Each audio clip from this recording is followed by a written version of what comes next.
Fala pessoalzinho, tudo tranquilo? Vamos para mais uma aula agora que eu deixei aqui gravada para vocês. Então eu vou pedir umas coisinhas para vocês. Ó. Se vocês curtirem a aula, não esquece de deixar uma curtida aí no vídeo. Se você ainda não for inscrito no canal, por favor se inscreve, que isso daí vai ser bastante importante para mim e para você. Se ativar as notificações, nota 10, melhor ainda. Se curtir muito o vídeo, posta, manda para os seus amigos, compartilha com seus amigos. E se você tiver alguma dúvida, alguma sugestão, por favor, joga aí nos comentários aí embaixo, que eu vou ter o maior prazer de responder para vocês e até gravar novos vídeos a respeito, beleza? Valeu, galera, bora pro vídeo. E vamos começar, pessoal. Então, hoje a gente vai falar um pouquinho sobre o FEMEA, o FTA e o RBD. Eu já vou falar sobre o que é cada um deles, mas desses três, talvez o FEMEA é o que eu classifico dentro dessa aula como o mais importante.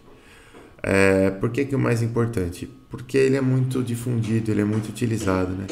Tem muitas pessoas que usam o FEMEA em diversas empresas, empresas da região, inclusive. Então eu acho que ele é um método extremamente importante. Porque muitos de vocês vão trabalhar na região aqui. Então vamos lá. Como a gente viu nas aulas anteriores, os sistemas eles são compostos de subsistemas, componentes, e cada um desses, bom dia, e cada um desses componentes possui a sua própria função de confiabilidade. Até aí, beleza. É possível unir todas essas funções de confiabilidade dos componentes do sistema em uma função de confiabilidade do sistema como um todo. E para isso tem diversas técnicas que a gente vai ver na aula de hoje. Quer dizer, imagina que eu estou montando lá um veículo, de novo, acho que o veículo é um bom sistema. Aí, cada parte desse veículo, cada sistema, ele tem uma confiabilidade. Eu vou ter lá os semi-eixos que tem uma confiabilidade, sei lá, no instante ali de 95%. Depois eu tenho os pneus que tem uma confiabilidade um pouquinho menor. Depois eu tenho algum componente do motor que tem uma confiabilidade de 70%. Enfim, como que eu uno todas essas confiabilidades para falar sobre a confiabilidade do veículo, né, no sentido de produzir a função que ele é projetado para produzir, né? Tem como a gente fazer isso. Vamos falar primeiro do FEMEA, né? Esses métodos eles não são necessariamente métodos de você montar essa função de confiabilidade, mas eles estão diretamente envolvidos com essa função de confiabilidade. Por isso que a gente vai entrar nesses tópicos hoje. O FEMEA, a sigla do FEMEA, ela vem disso daqui, ó, Failure Modes and Effects Analysis, né? Então é a análise dos modos e efeitos de falha, né? Ela é uma análise que a gente chama de bottom-up, no sentido de que a gente começa estudando as falhas de um componente específico e busca entender os efeitos dessa falha no sistema como um todo. Então eu posso pegar lá, sei lá, no caso de uma usina hidrelétrica, vamos pegar o gerador de energia. Beleza, dentro do gerador eu tenho um ímã permanente, ou pode não ser com ímã permanente, mas eu tenho as bobinas, né? Então, beleza. Eu vou começar, para fazer o FEMEA, a gente começa analisando a partir da bobina, a partir do fio da bobina lá. Então, o fio da bobina, ele é um fio que vai ser enrolado de uma determinada maneira, e ele vai ter um verniz que encobre esse fio. Esse verniz precisa estar funcionando corretamente também. Ele vai ter um posicionamento, esse posicionamento também tem que estar correto.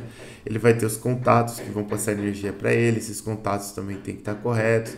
Então você vai analisando, bom, o que acontece se eu tiver uma falha no verniz do fio? Bom, se eu tiver uma falha no verniz, eu vou ter uma falha de isolamento, vou ter um curto-circuito. Se eu tiver um curto-circuito, bom, aí o meu gerador não vai funcionar direito. Se o meu gerador não funcionar direito, aí, bom, aquela turbina vai parar de gerar energia e assim por diante. Então você vai fazer uma análise meio que de dentro para fora ou de baixo para cima do seu componente. Por isso que a gente chama ela de uma análise bottom-up.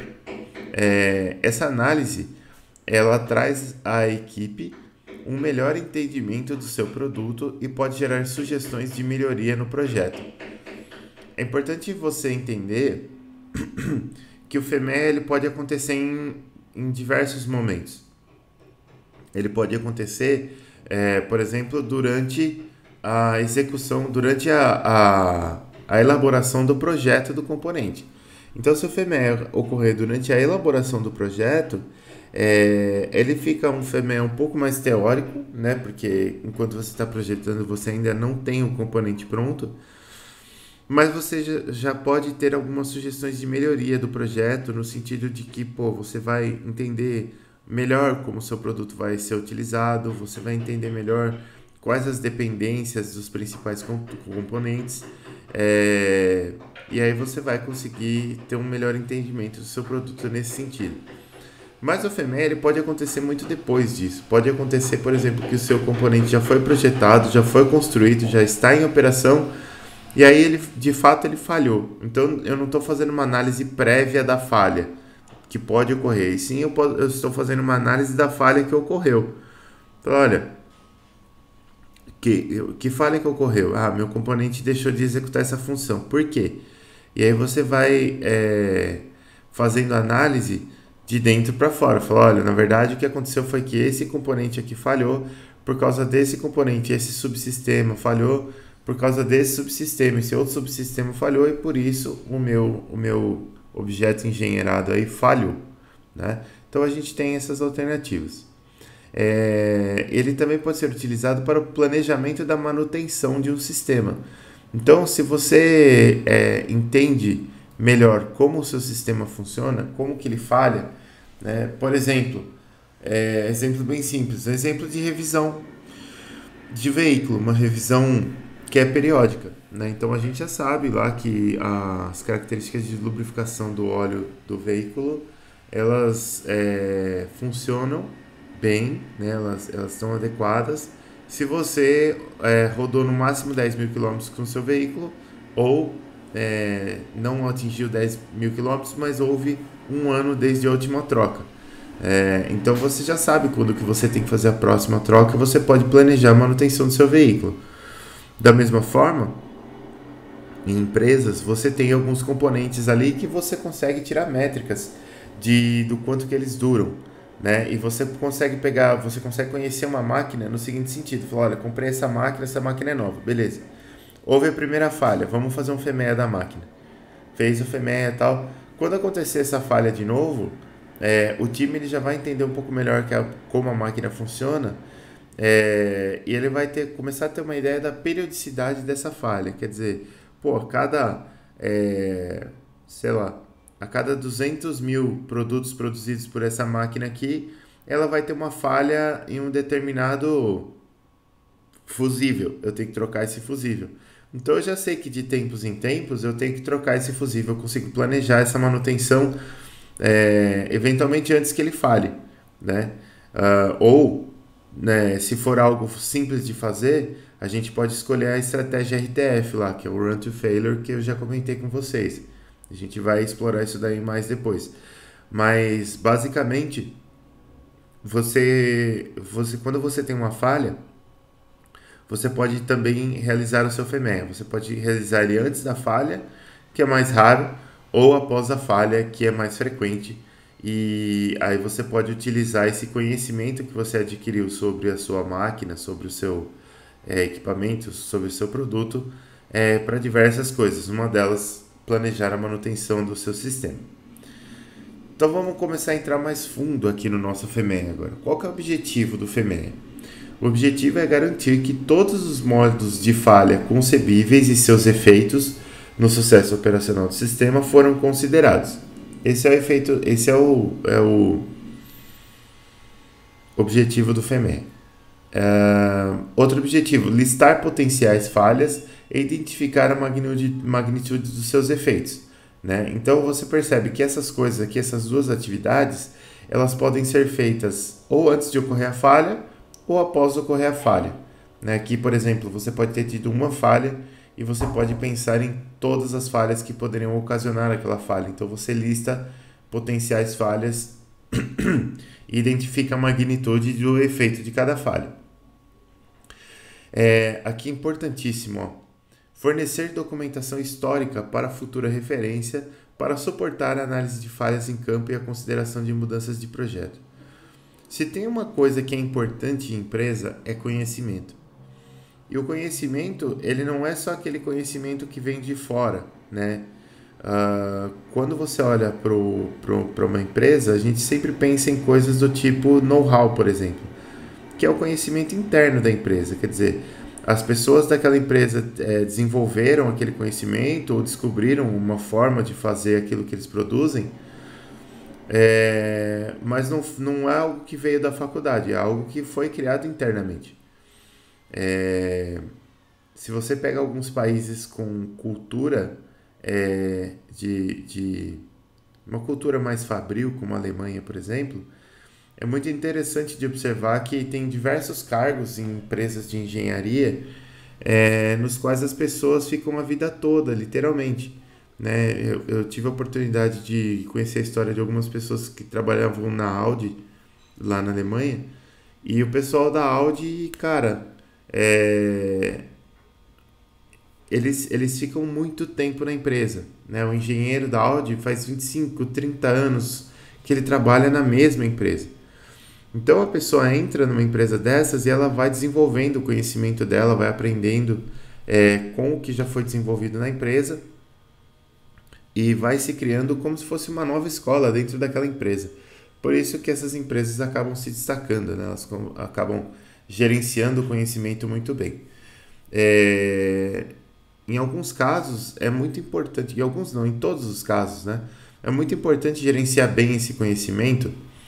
Porque se você está lá numa empresa e a gente passa por um período de crise, como estamos passando nesse momento, e aí as pessoas não conseguem mais ser mantidas pela empresa, as pessoas têm que ser demitidas. O que acontece numa situação dessas? Acontece que se o conhecimento não está bem documentado, se o conhecimento está só na cabeça delas, o conhecimento vai embora junto com a pessoa. E aí fica muito difícil de você tocar um negócio dessa forma. Né? Eu conheço um caso de uma das empresas com quem eu trabalhei junto, né? Nunca fui funcionário, mas trabalhei muito tempo junto com essa empresa, e houve um corte muito grande numa equipe da engenharia lá, e depois desse corte, muito engraçado porque havia uma máquina lá que ela fazia testes em produto, e a pessoa que lidava com essa máquina foi mandada embora, foi desligada, né? E no dia seguinte era necessário fazer testes em produto. E aí nesse dia descobriu-se que a equipe não tinha mais a capacidade de lidar com aquela máquina. Né? Precisava aprender de novo como mexer com a máquina, porque a pessoa que sabia mexer com a máquina foi mandada embora. E aquele conhecimento que era entendido como um conhecimento, não sei se a melhor palavra é banal, mas um conhecimento assim, dado como garantido, ele foi perdido. Né? Então a documentação do conhecimento dentro de uma empresa é absolutamente importante. Né? O conhecimento, ou uma empresa que se preze, ela preza por manter o conhecimento dentro dela, apesar da rotatividade do quadro. Né? Então a coisa tem que estar muito bem feita e muito bem documentada. Qual que é o problema com isso? O problema é que o tempo que se usa para gerar documentação muitas vezes é entendido por uma gerência como um tempo perdido, porque não é um tempo onde se está produzindo, é um tempo onde se está gerando documento. E muitas gestões optam por simplesmente não fazer isso adequadamente. Mas isso é muito importante, isso tem que ser feito, isso tem que ter tempo para ser feito. Né? Tem que ter um tempo reservado para que alguém da equipe consiga fazer a documentação desse conhecimento, porque o conhecimento se perde. Então aqui, ó, por isso que um dos objetivos do FEMEA especificamente é fornecer essa documentação histórica para futura referência, para suportar a análise de falhas em campo e a consideração de mudanças em projeto. Porque pode acontecer de você encontrar um problema que você acha que é novo, mas esse problema não é novo. E é inadmissível para uma empresa gastar 2 vezes o mesmo tempo investigando a mesma falha para chegar na mesma solução, né? É tempo perdido. Você poderia estar fazendo uma outra atividade de maior valor. Então, por isso que a documentação ela é muito importante. Ela é muito importante e ela tem que ser gerada mesmo. O próximo objetivo aqui, ó, fornecer uma base para o estabelecimento de prioridades das ações corretivas. Isso aqui também é muito importante, quer dizer, você pode ter diversas ações corretivas que você pode realizar no seu produto, na sua máquina, enfim, mas nem todas são prioridades, né? E com o FEMEA você consegue ter uma boa visão do que é prioridade. Por quê? Porque você consegue listar todas as falhas e a severidade de cada falha. Então, se eu tenho uma falha que não é muito severa, eu posso entender que a manutenção que cerca aquela falha pode não ser uma manutenção prioritária. Mas se a falha é severa, e às vezes não severa no sentido de quebrar a máquina, às vezes ela pode ser só severa no sentido de gerar uma parada, um downtime para a máquina muito grande. Downtime é o tempo que a máquina não está produzindo, né? E às vezes a falha é simples, mas como o downtime é grande, essa falha ela pode ser crítica. E porque em manutenção a gente sempre quer reduzir custos, né, invariavelmente. Então, você pode entender, de acordo com diversas métricas, que aquela manutenção ela é mais ou menos prioritária. E por último aqui, auxiliar na avaliação objetiva de parâmetros de projeto relacionados à redundância, sistemas de detecção de falhas, características livres de falhas e controle automático e manual. O que quer dizer tudo isso? Se você tem uma falha que é crítica, a primeira coisa que você tem que pensar é se essa falha é identificável ou não. Porque às vezes a falha é identificável, às vezes vai dar para saber quando que aquilo vai falhar ou quando aquilo está para falhar, né? E aí você pode, no projeto da sua máquina ou do seu equipamento ou do seu produto, você pode fazer coisas que auxiliam nessa avaliação de parâmetros para detecção de falha, ou você pode criar sistemas redundantes, né? Eu gosto muito do projeto de um sistema de freio, que eu acho muito, muito, muito interessante. Tem uma solução muito simples, mas que é muito bacana, vale a pena a gente explorar 2 minutinhos aqui, que é o seguinte, ó. Vou até pegar minha luzinha aqui para desenhar para vocês. No sistema de freios de um veículo, o que você tem? Você tem vamos dizer, você tem um sistema de freios lá embaixo, né? Então você tem as pinças lá que vão atuar no disco de freio, as pinças aqui, as pastilhas, né? Tudo bonitinho. O disco de freio aqui no meio, assim. Beleza, o cubo de roda, essas coisas todas, né? Beleza. E aí o disco de freio está aqui, né? Então você vai atuar com as pastilhas aqui no disco. Então você tem um sistemazinho hidráulico. Esse sistema hidráulico, ele vem aqui assim para cá. Aqui embaixo tem os atuadores do sistema hidráulico, mas não é a parte de baixo que eu quero mostrar para vocês, é a parte de cima. A parte de cima, ela tem que nem um outro atuador assim, né? E esse outro atuador aqui, ele é um atuador, eu vou pegar o exemplo que eu vi, né? Que ele é um atuador duplex, né? Então você tem o esqueminha assim, ó. Você tem 2 câmeras aqui.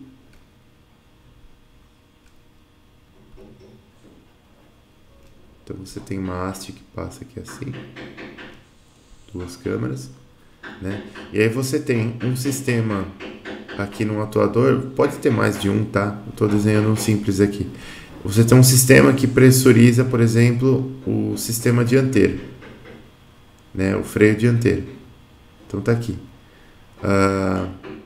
Aqui é a divisão entre as duas câmaras. E aí você tem aqui, ó, o reservatório de fluido de freio.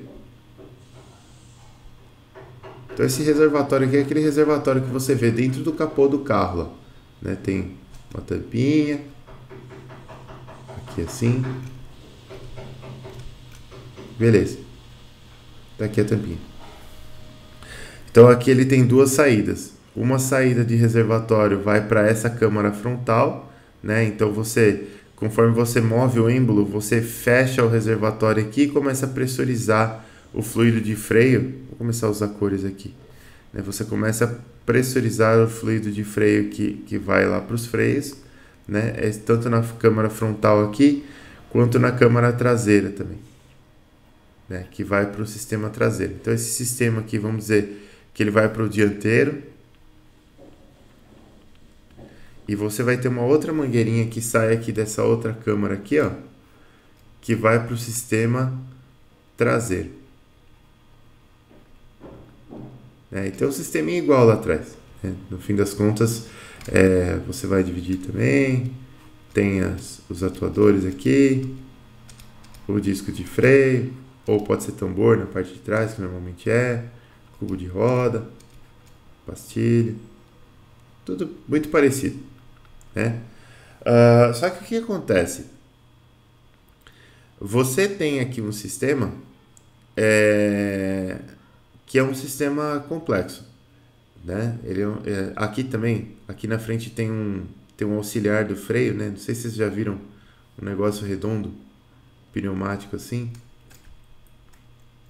Aqui, ó. Desenhar de cinzinha aqui só para não confundir. O negócio é um redondo assim que ele pega um pouco do vácuo do motor e ajuda a atuar no freio e tudo mais, né? Aí depois aqui vai para pedal, enfim. Voltando aqui. Então a gente tem esse sistema. E qual que é o problema com esse sistema todo? O problema é o seguinte: imagina que você, por algum motivo qualquer, você tem um vazamento aqui, ó, certo? O que vai acontecer com o fluido de freio que está no reservatório? Ele vai descer aqui, você vai tentar pressurizar, não vai pressurizar o suficiente. Conforme você vai atuando o sistema de freio, você vai pisando aqui, ele vai vazando óleo para cá, certo? E ele vai drenar o seu reservatório de freio como um todo, né? Você vai perder, e se você drena o reservatório de freio, de fluido de freio, você acaba perdendo tanto o freio na dianteira quanto o freio na traseira, né? E beleza. Como se resolve isso, né? Como que eu melhoro isso? Olha a solução, pessoal. A solução. Eu acho genial essa solução e ela é muito simples. No reservatório de fluido de freio do veículo de vocês, tem uma paredinha aqui, ó. Bem aqui assim. Ela permite a comunicação entre os dois lados aqui, ó. Tem fluido de freio aqui, tem fluido de freio aqui. Aqui, se houver algum respingo, pode ir para um lado ou para o outro. Mas tem uma paredinha aqui no meio. O que acontece com essa paredinha aqui? Ela não permite que, por exemplo, se eu tiver um vazamento do lado de cá, do lado dianteiro, pode ser que eu fique sem o fluido de freio aqui do lado dianteiro. Mas essa paredinha de plástico, ela permite que eu tenha o fluido de freio que vai atuar nas rodas traseiras. Então eu não perco o freio do veículo como um todo, né? Para perder o freio do veículo como um todo, eu teria que ter também um vazamento na roda traseira, né? No sistema traseiro. E aí é interessante porque a gente imagina assim: qual é a chance de eu perder os freios desse veículo aqui através de um vazamento? Bom, a chance de eu perder os freios desse veículo aqui através de um vazamento, se eu não tivesse essa paredinha aqui, ela seria a chance de um desses dois sistemas falhar, né? Então, se um desses dois sistemas falharem, né, eu teria uma chance de perder os freios do veículo como um todo. Mas com essa paredinha aqui, ó, com essa paredinha aqui, o que acontece? qual que é a chance de eu perder os freios do veículo como um todo? Agora, a chance ela passa a ser a chance de eu ter dois vazamentos, de eu ter duas falhas simultaneamente, né? Ter duas falhas simultaneamente é muito mais difícil, né? Porque imagina que você tem uma probabilidade de falha de uma mangueira dessas daqui, que eu vou chamar de P, né? Então, se eu tiver uma probabilidade de falha de qualquer dessas mangueiras falhar, sem a paredinha, eu tenho a probabilidade P de perder os freios do veículo. Mas, se eu coloco essa paredinha aqui, eu preciso, para perder os freios do veículo, eu preciso necessariamente que a mangueira dianteira falhe e a mangueira traseira falhe.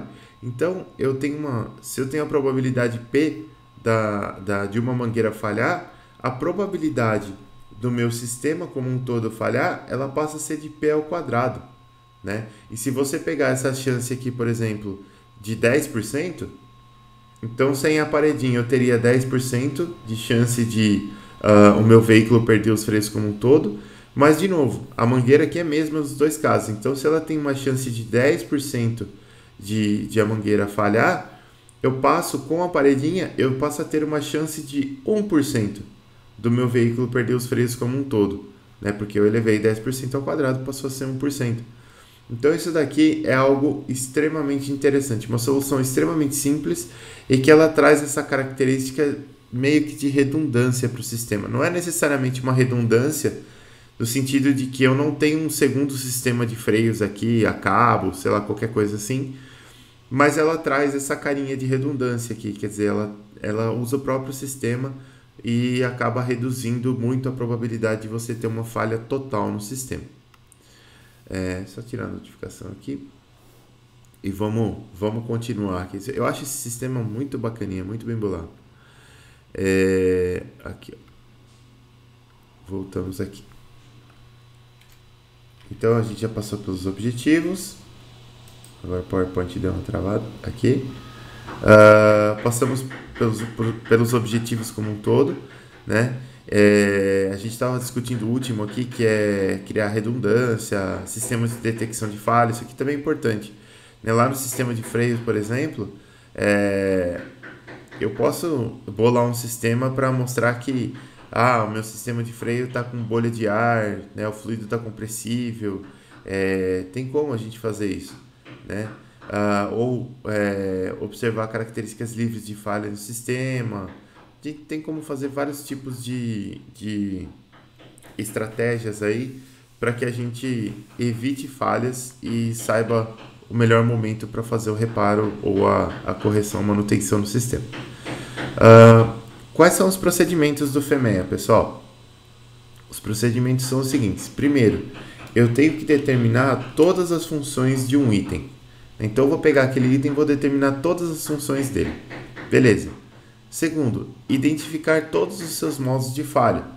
Então, eu vou continuar com aquele item e vou ver, bom, essa função, como que ela vai falhar? Ela pode falhar no seguinte sentido, uma impressora. A impressora, ou ela não, a falha dela é não imprimir. Então, beleza. Como que ela vai não imprimir? Não, ela pode não conseguir puxar folha, ela pode estar com folhas lá, o famoso paper jam lá, né? Quando ela enrosca as folhas lá dentro da impressora, ela pode estar sem tinta, o toner pode não estar sendo polarizado corretamente, o laser pode ter falhado, se for uma impressora laser, qualquer coisa, quaisquer modos de falha tem que ser listados nesse tópico aqui. Depois, determinar os efeitos da falha para cada modo de falha, ambos no componente especificamente e no sistema como um todo. Então, se eu tiver uma impressora lá, qual que vai ser o efeito do toner não ser polarizado corretamente? Bom, se eu não polarizar corretamente o toner, ele não vai grudar direito na folha. Se ele não grudar direito na folha, a hora que eu tentar imprimir lá, passar o laser, vai sair uma impressão toda falhada, toda borrada e tudo mais, né? E beleza. No componente, na impressora. Bom, se ele não gruda direito na folha, ele está saindo, ele tem toner livre lá dentro. vai sujar a impressora, vai sujar a folha, pode ser que danifique alguma parte, pode ser que entupa alguma coisa. Então eu tenho que identificar os efeitos da falha para cada modo de falha, ambos, tanto no componente especificamente quanto no sistema como um todo. Depois, classificar a falha por seus efeitos na missão e na operação do sistema. Né? Depois que a gente já identificou a falha e o modo de falha, eu preciso entender a severidade dessa falha. Então, eu preciso classificar ela, né? Pelo menos perante as outras falhas, se essa é uma falha mais grave, se ela é uma falha menos grave, se ela é crítica, se ela não é crítica. E aí tem várias formas de se fazer isso. Né? Uma delas é, como eu comentei com vocês, avaliando não só os riscos, mas avaliando também o potencial de custo dessa falha, incluindo o tempo de não produção, incluindo o downtime. Outro passo aqui, determinar a probabilidade de ocorrência da falha.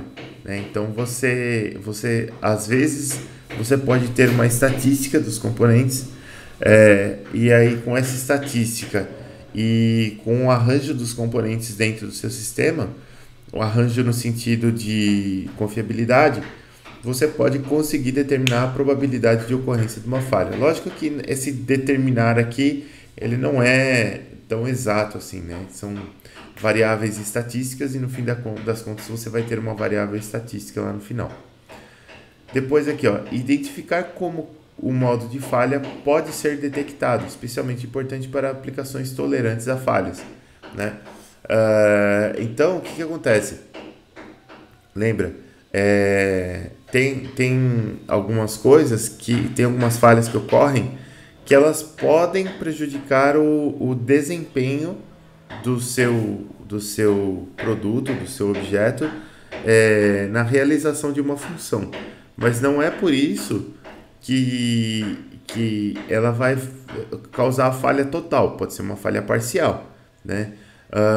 E aí a gente tem que identificar como que esse modo de falha pode ser detectado, para que a gente consiga corrigir essa falha, e para que a gente tenha um indicador de se essa falha está ocorrendo ou não. Me ocorrem diversos exemplos aqui.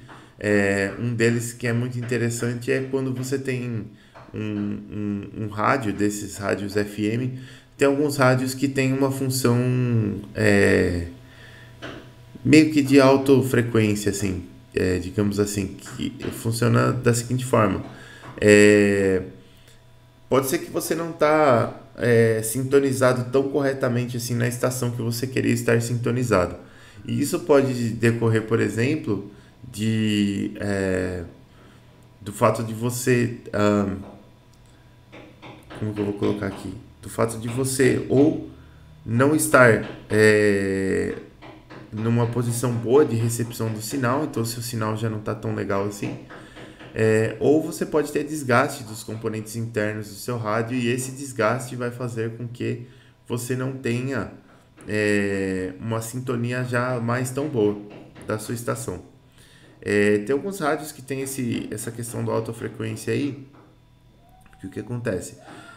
Existem alguns algoritmos que você aplica nos sinais que você recebeu do rádio e você consegue tirar algumas propriedades estatísticas desses sinais.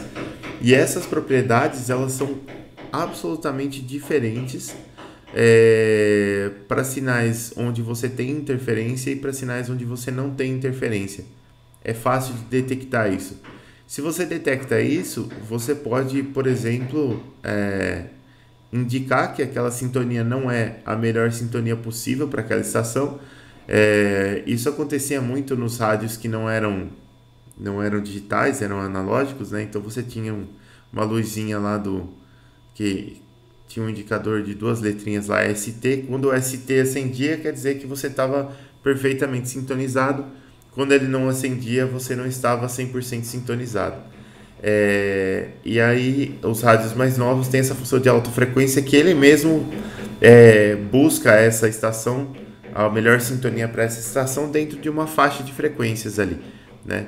Então, não sei se vocês já repararam, tem uma questão aí de sinal mesmo, que é a seguinte, quando a gente fala de rádios comerciais, rádio FM comercial, cada rádio tem uma faixa de frequência que ela pode operar de 0,1 MHz, né?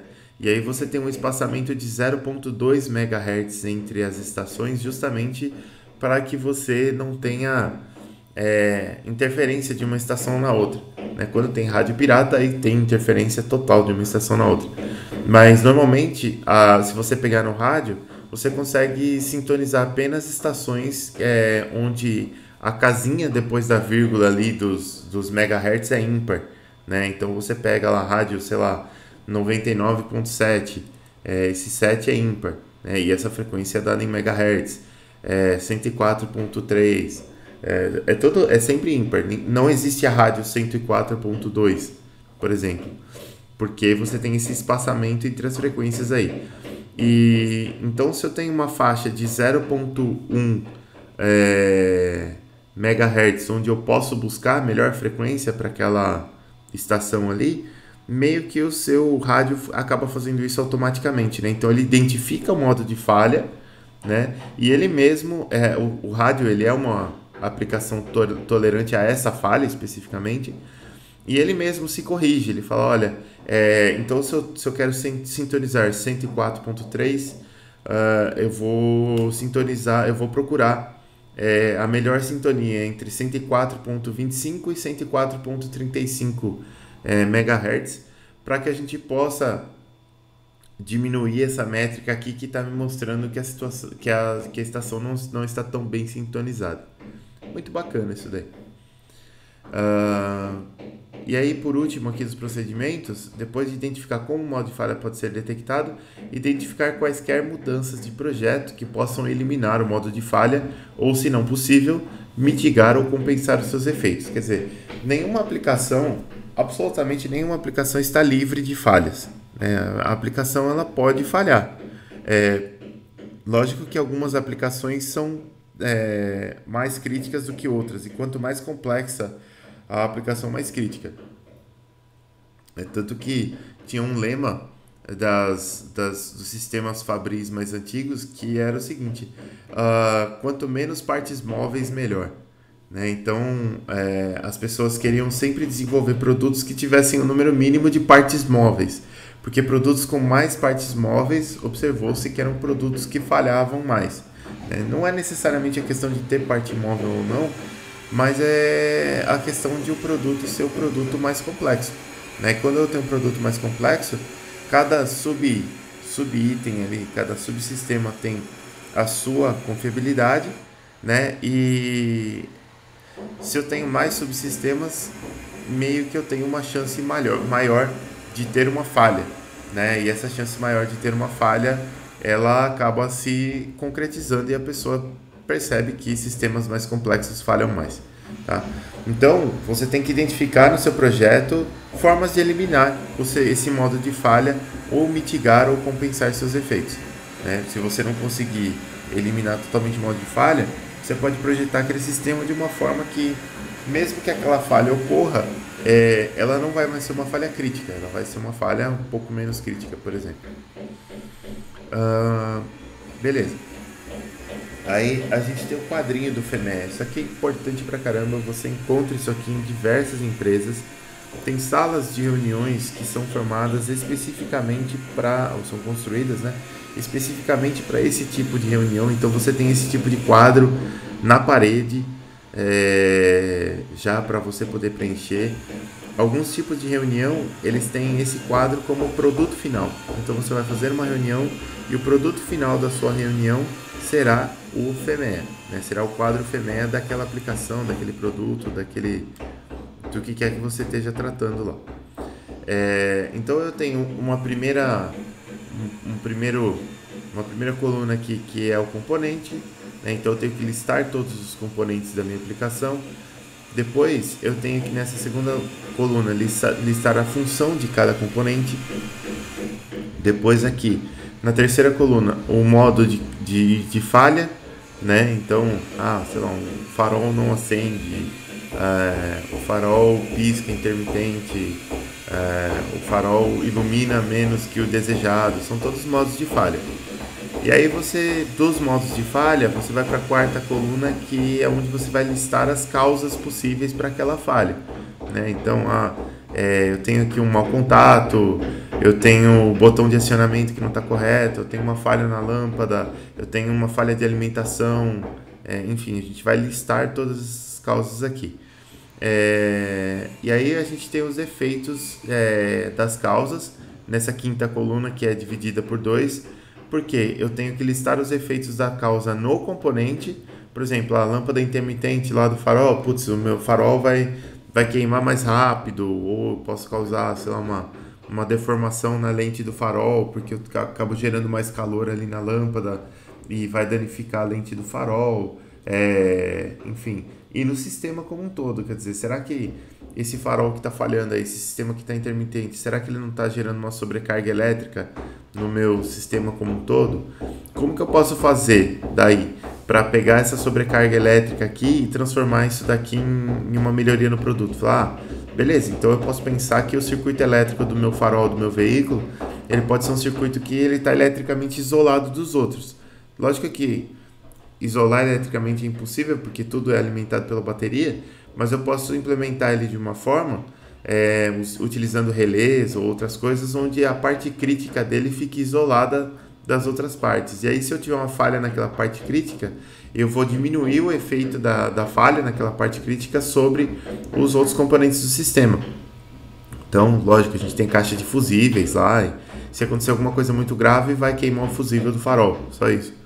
Mas isso já é um produto evoluído, quer dizer, em um passado, esse sistema o veículo poderia não ter uma caixa de fusíveis, como os veículos de hoje têm. E aí você tinha uma falha lá na parte elétrica e beleza, seu veículo desliga se queimou a lâmpada do farol. Não pode acontecer, né? Então você tem medidas que são tomadas para que, se eu tiver uma falha, esse sistema sofra menos com essa falha. Beleza, e aí basicamente a questão do FEMEA não tem muita metodologia, né? A questão é preencher esse quadro da forma mais completa possível, e aí conforme ele está preenchido, aí você começa a tirar conclusões, mudanças, decisões a partir desse quadro FEMEA. Depois a gente tem um outro tipo de FEMEA que se chama DFEMEA, né, que é um FEMEA mais voltado para o design, né, para o projeto, né? Então o DFEMEA ele vem do FEMEA de fato, né? Então você pode a metodologia é muito parecida, né? Mas aí as ações aqui elas não vão ser ações de manutenção, mas sim ações de real mudança de projeto para você tornar o seu produto mais robusto. Depois a gente tem o FTA. O FTA ele é muito legal. Ele vem do inglês também, a sigla é o Fault Tree Analysis, que é a análise da árvore de falha, né? Então, assim, a princípio, quando você vê o nome, parece que é a mesma coisa do que o FEMEA, só que é algo totalmente diferente, muito bacana, né? Quer dizer, ao contrário do FEMEA, que é uma metodologia bottom-up, o FTA é uma metodologia top-down, né? Porque ela parte da falha do sistema e busca compreender as causas ou combinações de causas que levaram à falha estudada. Se você voltar para o quadro do FEMEA aqui, fica bem tranquilo, né? Você vai do componente até a falha. E no FTA você vai da falha até o componente, você faz o caminho oposto. Ela pode ser aplicada sozinha ou em conjunto com outras análises de confiabilidade. Mas o que eu acho mais legal do FTA é que talvez um exemplo para vocês é o seguinte: o FTA, se você parar para pensar, ele é exatamente a forma de pensar de uma pessoa que trabalha com manutenção em geral, né? Eu brinco que o FTA é a forma de pensar do mecânico veicular, né? Então, porque quando você chega com seu veículo lá na oficina, né? Vamos colocar assim, Então você vai falar, você vai dar um sintoma, né? Você vai falar sobre a falha. Falar, olha, meu veículo, putz, está dando uma puxadinha para a esquerda. Meu veículo não está se comportando bem, está fazendo barulho esquisito, né? Você vai dizer coisas desse tipo. Então você vai descrever a falha. E aí a partir da falha é que aquela pessoa ela vai chegar no componente, né? Então é exatamente a forma de pensar de uma pessoa que trabalha nessa área. Quais os objetivos do FTA? Primeiro, identificar causas ou combinações de causas que geram uma falha, né? Então, eu vou partir da falha. Primeira coisa que eu vou fazer, tentar procurar uma causa para aquela falha. Depois, determinar se uma métrica particular de confiabilidade atende os requisitos necessários, né? Então, eu vou buscar uma métrica lá de confiabilidade, né? E vamos ver se essa métrica ela representa o meu sistema, né? Então, quer dizer, bom, quando a métrica baixar de um certo valor, significa que o sistema está em falha. Será que ela atende? A gente precisa determinar se essa métrica atende. Beleza. Depois, determinar quais potenciais modos ou fatores de falha seriam os maiores contribuintes para a falha ou indisponibilidade, caso o sistema seja reparável, para identificar possíveis melhorias de confiabilidade do sistema. Então, ó, eu parti lá da causa eu tô, aliás, parti da falha eu identifico a causa, da causa eu vou para a métrica, da métrica eu vou para o modo de falha ou para o fator de falha. Depois do modo de falha, ó, análise e comparação de alternativas de projeto para melhorar a confiabilidade do sistema. Aqui a gente já está falando de componentes e arranjo de componentes, né? Então é o caminho contrário lá do FMEA. Depois que eu determinei os modos de falha ou potenciais fatores de falha, eu vou analisar e comparar alternativas de projeto para melhorar a confiabilidade do sistema, né? E aí, por último é exatamente isso aqui. Então eu vou procurar melhorar o sistema a partir dessa FTA. Repara que ela é mais voltada para projeto, mais ainda do que o FEMEA, né? Também é bastante usada, mas o FEMEA é mais difundido. Aí, para a gente construir a árvore de FTA, tem alguns símbolos aqui. Esses símbolos, eles são bastante comuns para mim, principalmente esses dois aqui, ó. Esse OR e esse END aqui. Pode ser que não sejam muito comuns para vocês, por isso eu vou explicar um pouquinho qual é a função desses símbolos aí. Mas esses símbolos, eles de fato são utilizados, né, na parte de manutenção e na parte de desenvolvimento de projeto também, quando a gente fala de combinações funcionais e de confiabilidade entre componentes aí de um determinado produto que você esteja analisando. Então, olha só, esse primeiro símbolo aqui, que é o quadradinho, ele é um evento resultante, né? Que ele é um evento que resulta da combinação de outros eventos. Aí aqui eu tenho um evento básico, que ele é um evento que não pode mais ser desenvolvido, quer dizer, isso aqui é por exemplo, uma falha geral, uma coisa assim, algo que não sai nada dele, né? Aí eu tenho aqui esses dois símbolos aqui que a gente chama de portas lógicas. Eu vou falar um pouquinho já sobre portas lógicas. Essa daqui é uma porta OR e essa aqui é uma porta AND, né? São duas portas lógicas. Então, a porta OR ela vai retornar uma lógica verdadeira aqui se as duas entradas, se uma ou se outra for verdadeira. E a porta AND só vai retornar um verdadeiro se as duas forem verdadeiras simultaneamente, né? E aí por último a gente tem um evento que a gente chama de não desenvolvido aqui, que ele é um evento primário, né? Um evento que representa parte de um sistema que ainda não está 100% desenvolvido.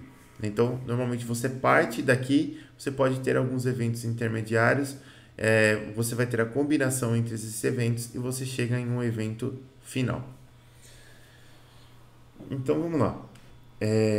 Vamos explicar um pouquinho primeiro sobre essas portas lógicas aqui, ó. Desculpa, meu celular tá dando umas apitadas, mas não é com vocês não, pessoal.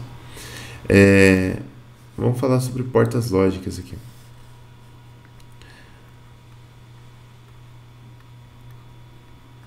O que são portas lógicas?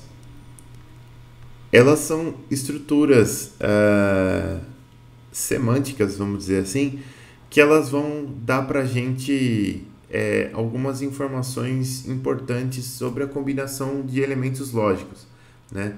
E para fazer a combinação de elementos lógicos, a gente precisa dar uma olhada rapidamente, não vou explicar tudo sobre isso, mas a gente precisa dar uma olhada em álgebra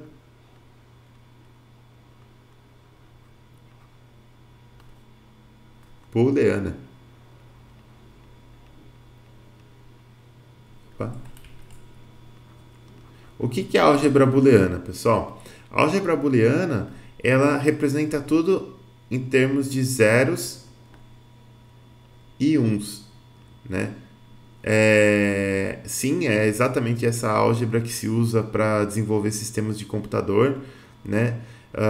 Só que ela não necessariamente, apesar de eu estar mexendo com zeros e uns, hoje a gente não vai falar de sistemas binários no sentido de que eu vou representar tudo lá na base 2 e aí eu vou fazer uma operação entre bytes aqui, por exemplo, né? Vou fazer uma soma de bytes aqui para ver. Não, a gente não vai fazer isso aqui hoje.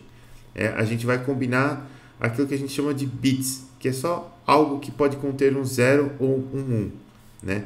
Então o nosso número, ele é um número extremamente limitado, né? O nosso número, ele é um número que ele vai poder ser apenas, única e exclusivamente, né? O nosso número aqui, ó. Opa. O nosso número aqui, ele pode ter exclusivamente dois valores. Ou ele pode ser 0, ou ele pode ser 1. Só isso. Ele não pode ser 2, 3, 4, eu não posso ter mais nada. Não posso ter um número que combine zeros e uns para formar outra coisa. Por exemplo, eu quero falar o número 5 em binário. É isso aqui que a gente vai fazer? Não. Esse número aqui ele já tem várias casas. Não é várias casas que a gente está falando também. É uma casa só, certo? Então, para facilitar, em vez de representar esses números como valores, a gente pode representar eles como estruturas lógicas, né? Então, o 0, normalmente, a gente representa como um falso, e o 1 a gente representa como verdadeiro.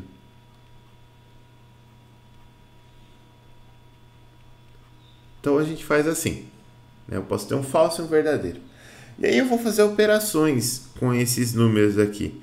As operações, elas lembram as nossas operações algébricas comuns, mas elas não são de fato operações algébricas comuns e eu já vou mostrar para vocês por quê. Então, por exemplo, eu tenho dois números. Eu tenho o número A e eu tenho o número B, certo? Eu vou fazer uma operação com eles, né? Como que eu faço, por exemplo, A mais B? A mais B a gente faz assim, ó. Como A só pode ser 0, 1 e B só pode ser 0, 1, eu posso criar uma tabela, né, que vai me dizer o que vai acontecer se eu somar A com B, né? Então, eu vou ter aqui, por exemplo, fiz o traço no lugar errado. Eu vou ter aqui, por exemplo, A, B, e aqui eu quero o resultado de A mais B. Beleza. Então, A pode ser 0 e B 0, A pode ser 0 e B 1, A pode ser 1 e B 0, A pode ser 1 e B 1. Quanto que dá A mais B? Bom, se eu somar 0 com 0, eu vou ter 0. Beleza. Quanto que dá A mais B aqui para A igual a 0 e B igual a 1? Bom, 0 mais 1 para a gente vai dar 1. Beleza. Da mesma forma, se 0 mais 1 deu 1, 1 mais 0 tem que dar 1. E quanto que dá 1 mais 1? Bom, essa operação aqui já é uma operação esquisita para a gente, porque a gente está acostumado a somar coisas, né? Mas o número é que, na nossa lógica, na nossa álgebra booleana, ele não pode ser maior do que 1, certo? Ele só pode ser 0 ou 1. Só 0 ou 1. Não pode ser 2, não pode ser nada. Então, por definição, a soma de 1 com 1 dá 1. Vocês nunca iam achar que eu ia falar isso daqui para vocês, né? 1 mais 1 igual a 1. Ninguém nunca imaginou que eu ia falar uma bobagem dessa. Mas para álgebra booleana, funciona exatamente assim. E eu consigo, essa tabela aqui, inclusive, ela tem um nome bastante interessante, que ela se chama de... Aqui, ó. Tabela verdade. Se chama tabela verdade. O pessoal da mecatrônica usa demais isso aqui, tá? Eu posso fazer outra operação também, que é o produto, né? Então eu tenho A, eu tenho B, e aqui nessa coluna eu vou ter o produto de A com B. Então A pode ser 0 e B0, A pode ser 0 e B1, A pode ser 1 e B0, ou A pode ser 1 e B1. Beleza. O que vai acontecer se eu multiplicar 0 por 0? Dá 0. 0 vezes 1 dá 0. 1 vezes 0 dá 0. E 1 vezes 1 dá 1. Aqui sem dificuldades, né? Essa tabela também se chama tabela verdade, né? Você tem uma tabela verdade para cada operação. Essa aqui é a tabela verdade da soma. Essa aqui é a tabela verdade da multiplicação. O interessante é que não tem mais muita coisa para fazer com esses números aqui, né? Não tem operações do tipo subtração. A subtração não existe na álgebra booleana, porque o seu número só pode ser 0 ou só pode ser 1. Né? O único resultado diferente de 0 e 1 que eu poderia ter na subtração, que é se eu fizer 0 menos 1, que daria menos 1, ele não é nem representável, né? Então, não existe subtração na álgebra booleana e também não existe divisão, né? Porque você teria uma divisão de 1 por 0, que daria algo que não é um número, que não existe, ou divisão de 0 por 1, que é 0, que também não faz muito sentido, né? Então, essas operações, elas né? Ou 0 dividido por 0, que também não existe, ou 1 dividido por 1, que dá 1.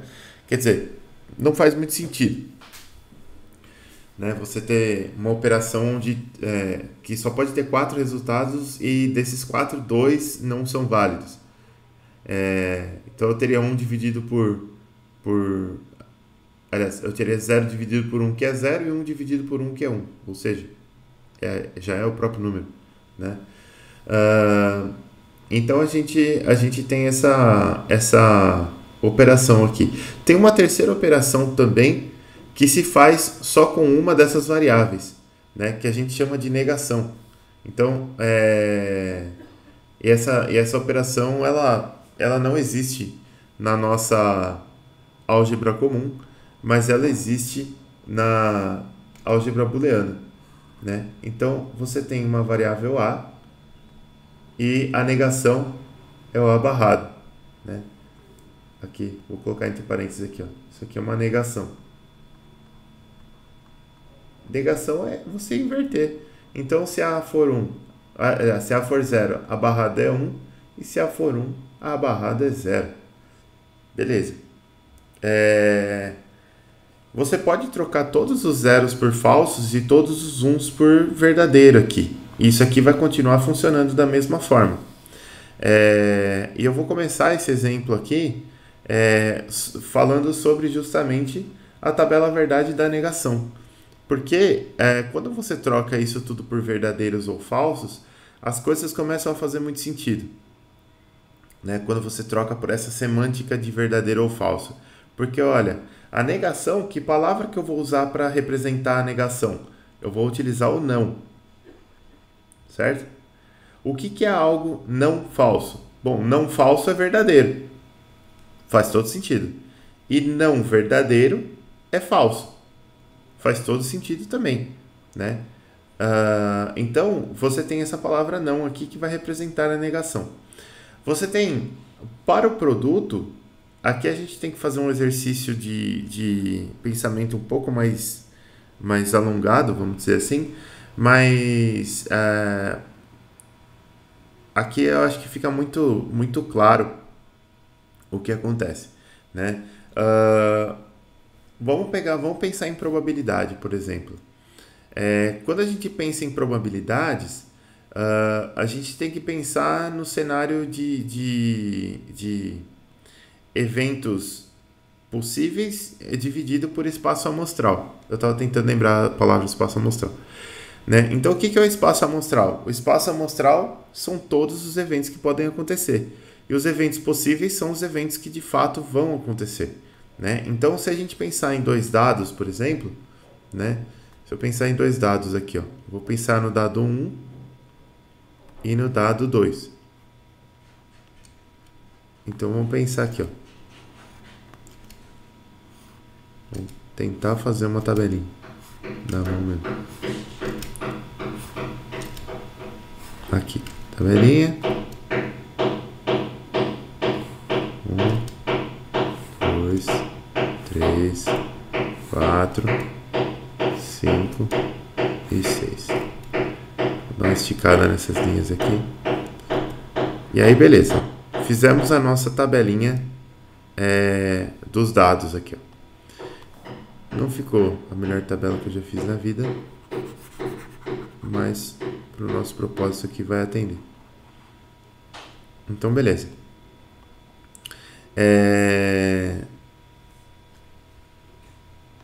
Repara que eu posso ter os números aqui, ó. O dado 1, ele pode me fornecer os números 1, 2, 3, 4, 5 e 6.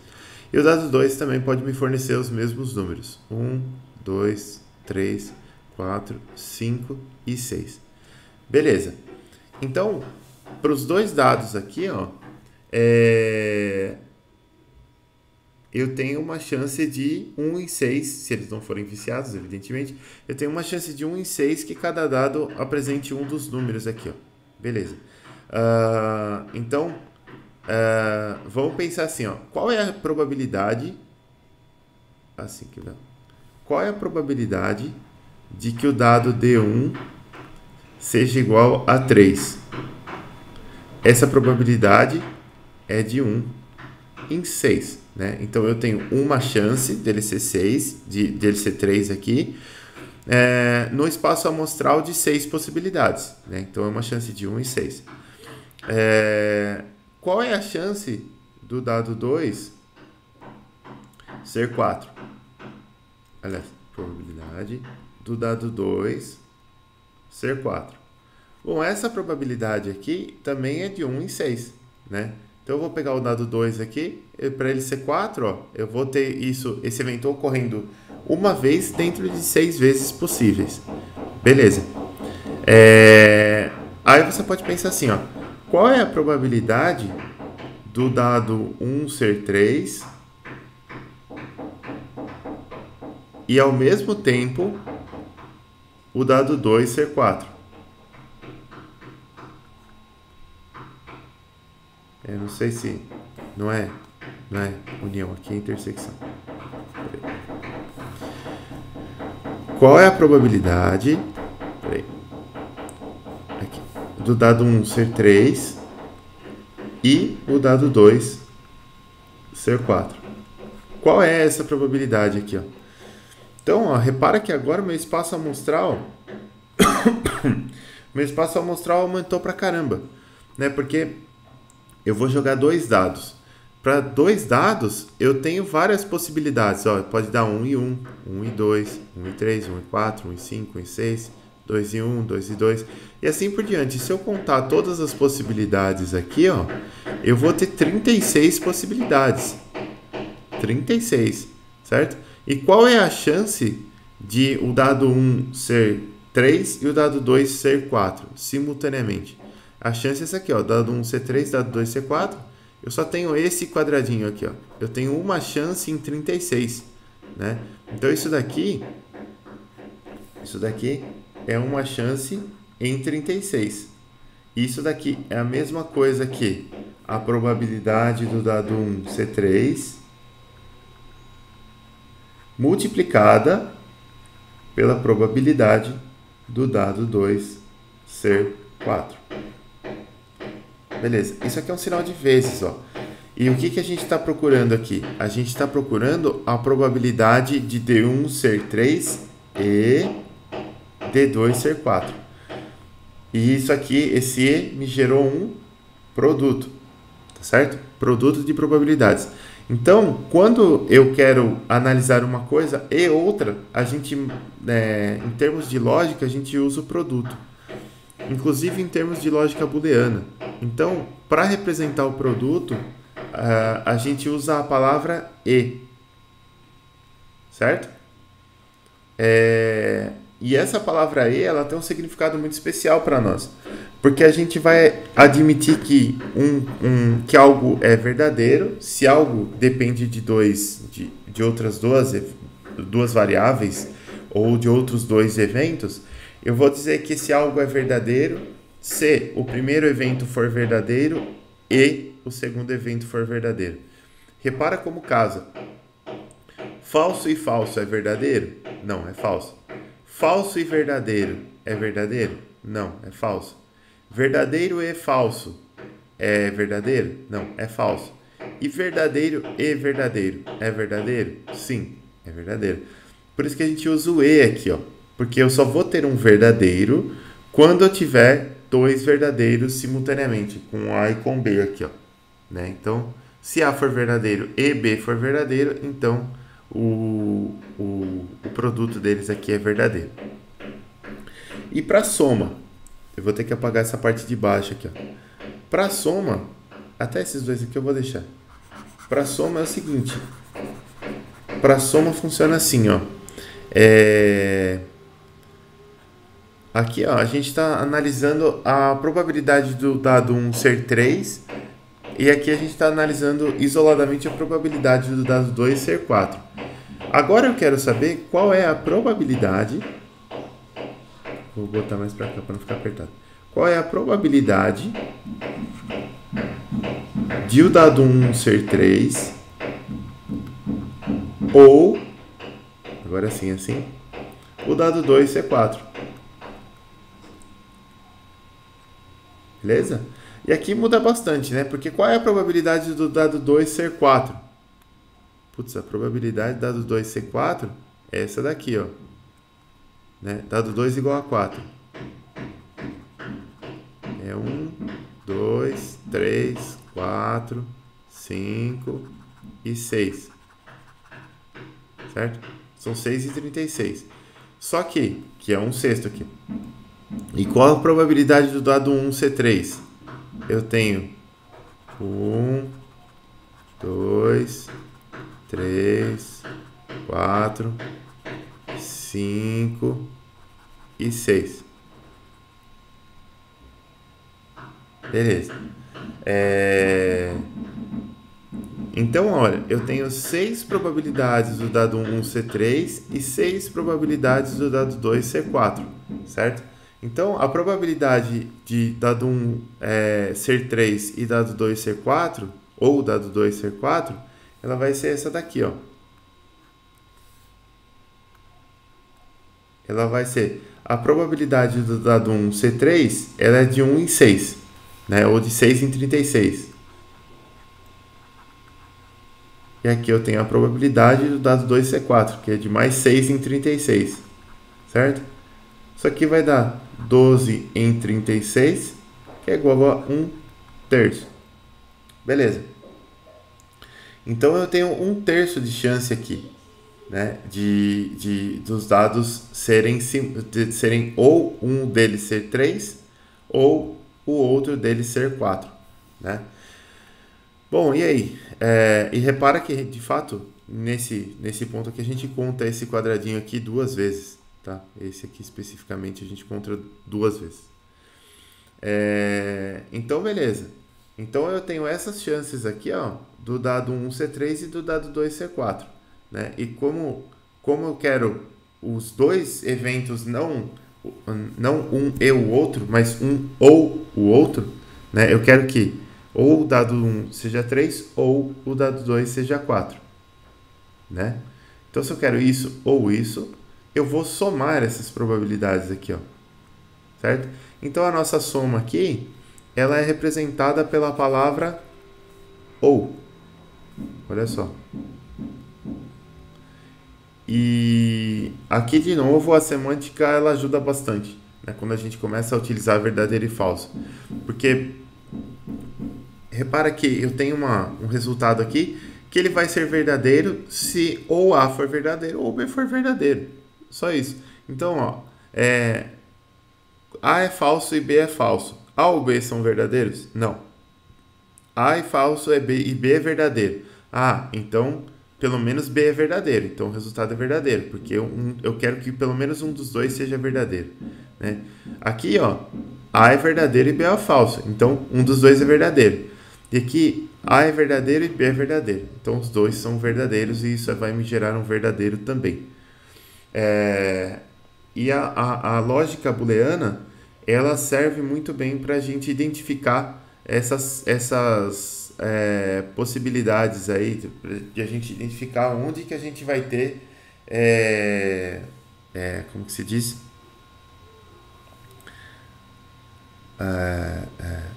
Onde que a gente vai ter questões aí que eu tenho dois verdadeiros ou dois falsos, né? Ou um verdadeiro e um falso, e como que isso se arranja tanto na nossa eita, desculpa aí, pessoal. Como que isso se arranja na nossa confiabilidade, tá? Porque agora, o que acontece? A gente já conhece essas coisas aqui. Eu vou apagar isso aqui agora e a gente vai representar isso aqui com as portas lógicas. Então, eu tenho uma porta lógica que é a minha porta OU, que eu vou representar assim, ó. Essa é a minha porta OU.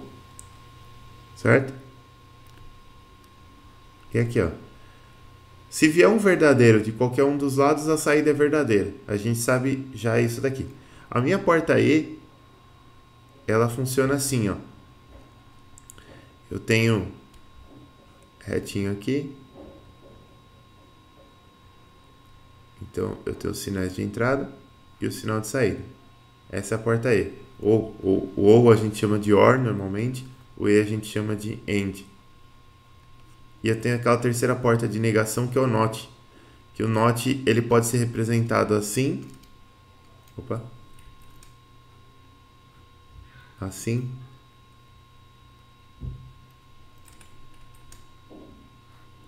Isso aqui é um NOT.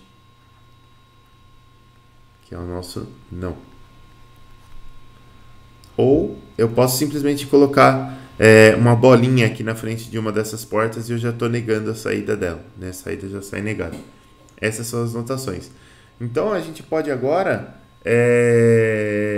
pensar em algumas falhas aqui, por exemplo. Eu tenho um evento inicial aqui, ó. Preciso usar retinho aqui. Eu tenho um evento inicial, que é esse aqui, ó. Beleza. E eu tenho um outro evento inicial aqui, por exemplo. Bem simples. Beleza. E aí, nesse evento inicial aqui, eu posso ter algo do tipo assim, ó. Fusível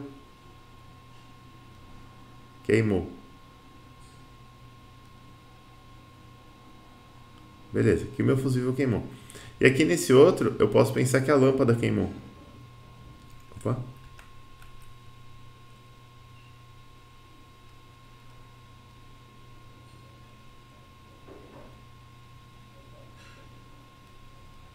Beleza. Ou o fusível queimou ou a lâmpada queimou. O que essas falhas vão me gerar aqui, ó? Elas vão me gerar um evento final, que é isso aqui, ó. Tem um círculo aqui. Podia ter desenhado assim, né?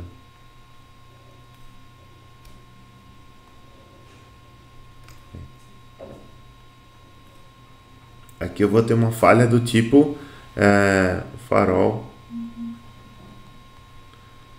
não acende. Beleza. Qual que é a conexão entre essas duas falhas aqui? É uma conexão do tipo ou é uma conexão do tipo E? Bom, se o fusível queimar, o farol não acende. Beleza. E se a lâmpada queimar, o farol não acende. Beleza. Então é uma conexão do tipo OU, né? A gente vai ter algo assim aqui. Beleza. Agora a habilidade para desenhar esse OU aqui vai ser... Pronto. O OU tá aqui. Então eu vou ter algo assim, ó. Repara aqui. Se qualquer um desses dois aqui for verdadeiro, a resposta aqui vai ser verdadeira, né? Ou o fusível queimou, ou a lâmpada queimou. Isso aqui vai me resultar em um farol que não acende, né? Beleza. A gente pode pensar em outra falha aqui que utilize o E também, mas eu acho que vocês já entenderam mais ou menos a lógica, né? Quer dizer, eu vou montar um diagramazinho aqui que ele vai me dizer o que precisa acontecer para uma falha acontecer, né? Precisa acontecer isso, ou precisa acontecer simultaneamente duas coisas, três coisas, ou eu posso combinar, eu posso fazer um circuito aqui. E aí, por exemplo, vamos pensar aqui. Eu posso ter um evento intermediário, por exemplo. Eu posso ter aqui um fusível que queimou, aí esse fusível que queimou me gera algo do tipo assim, ó. Um evento intermediário aqui, ó. O painel não acende. Não acende. E aí, esse evento intermediário vai me gerar um evento final, que é o veículo não liga.